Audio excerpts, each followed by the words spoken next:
Sveiki, su jumis Žaismo DNR, aš Jonas ir mes kartu su eneba.com sveikinamės iš Intel Extreme Masters Katowicose, o dabar kalbame su MIBR žaidėju Tako.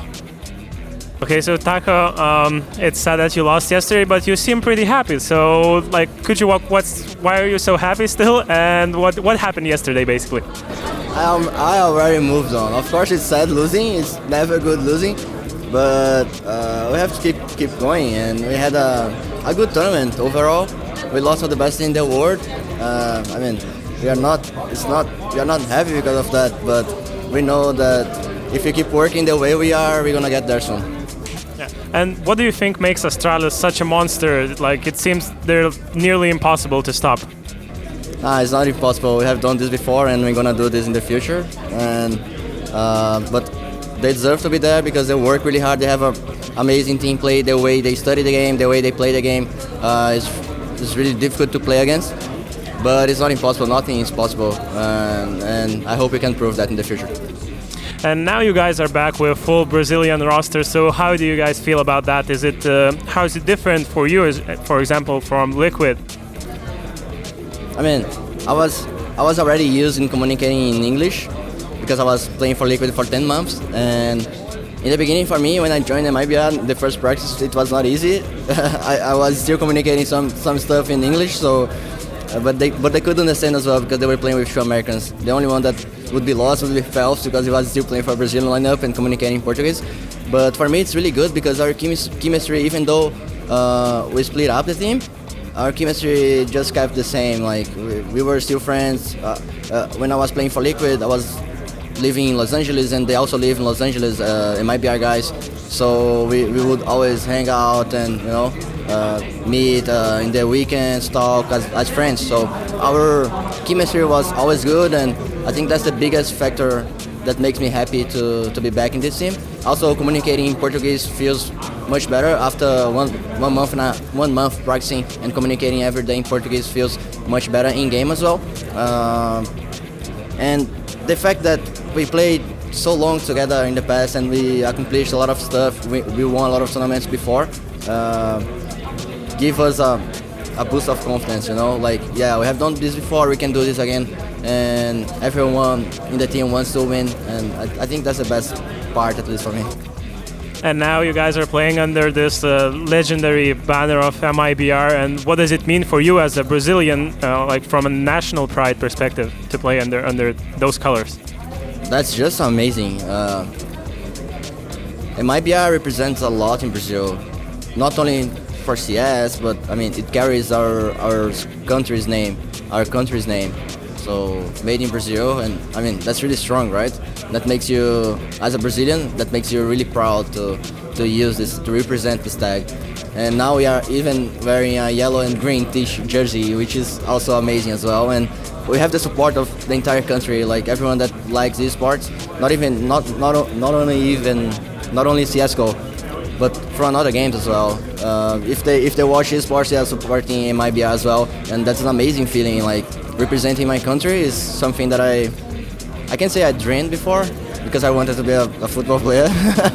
But yeah, I had a dream when I was a kid. I had a dream to represent my country, and of course it's not football, but it's something, and I think we are doing this in a good way.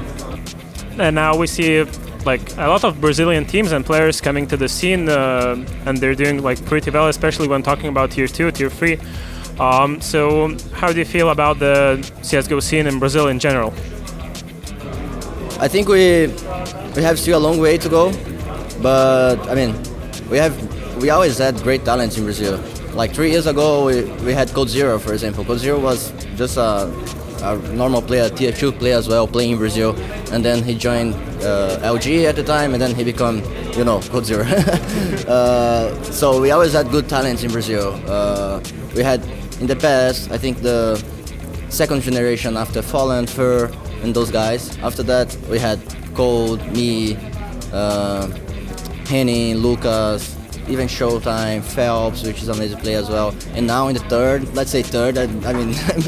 I could be wrong, but let's say third generation, we had Caserato, we have Yuri, we have a lot of good players, the Furia players, even players that are playing in Brazil right now. I like to watch some matches. I like to watch some games. I like to ask who is doing well, who is doing great, which the player that we should watch, and I think it's great. We still have a long way to go, but Brazil always had good talents, and I'm very happy when I see a team like Fúria that came from nothing, almost making it to the major, to the legend stage. So I feel really happy, and I hope in the future we have more Brazilian teams playing big tournaments. And what does Zeus gives you as a coach? Like, is he more a tactical coach? Is he a mental coach, or doing both? So could you talk about his role in the team a little? I only had Zeus as a coach in my entire career. Zeus was our coach in Games Academy. He was our coach in LG. Then in SK, he asked to leave the team. He wanted to be a player. And then we had Ricardo, which was a really good coach as well, but he was more chill, you know. He wouldn't talk a lot. He wouldn't talk a lot about the strat part of the game. So Zeus, I mean, like I said, he was my only coach in my career. But for me, from what I hear, from what I know, from other coaches, talking to players, in my opinion, he's the best in what he does. And I mean, I'm really thankful to be playing with him. When I left Liquid, I was really comfortable that Zeus was going to MIBR with me as well. So he does a lot of stuff in game. He helps us a lot in game. The strat part of the game. I mean, every day he brings something new. Every day he brings a new strat. Every day he brings a new setup. Every day he brings something that could win us a round or even a match. And the mental part is really good as well. He knows how to deal with people. He's really good dealing with people. He's really good.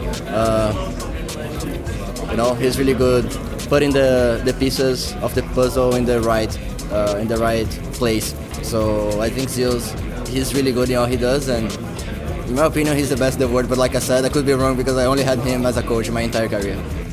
And do you have any goals, like not as a team, but as a player, as an individual? And what would be that, like your own personal goals in esports?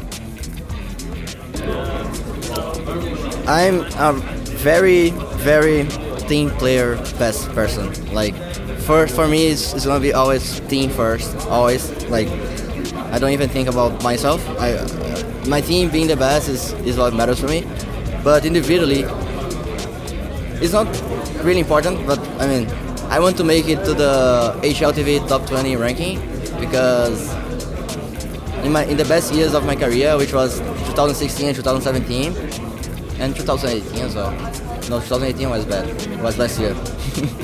2016, 2017, my best years of my career, I didn't make it. And I hope I can practice more. I hope I can do better this year at least, or next year, or whatever. And I hope I can make it to the top 20 HLTV ranking because, I mean, it's not that important, but I mean, it's a good thing to be, you know, it's a good thing. It's good to be there.